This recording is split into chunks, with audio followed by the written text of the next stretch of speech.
Bumalik ako. Shit guys. At last. Maybe this is my last. Because I'm in Alaska for my next contract.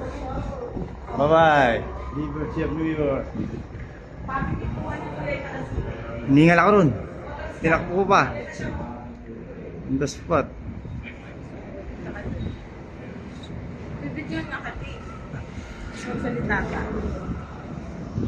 As you can see at my back guys, this is our opportunity na nasa likod sa atin of Liberty of New York.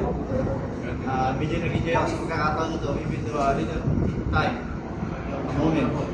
So anyway, I'm happy to reach my dreams like this. So mga pangarap dyan, pangarap na kayo. Then you reach your dream. See you guys, bye-bye.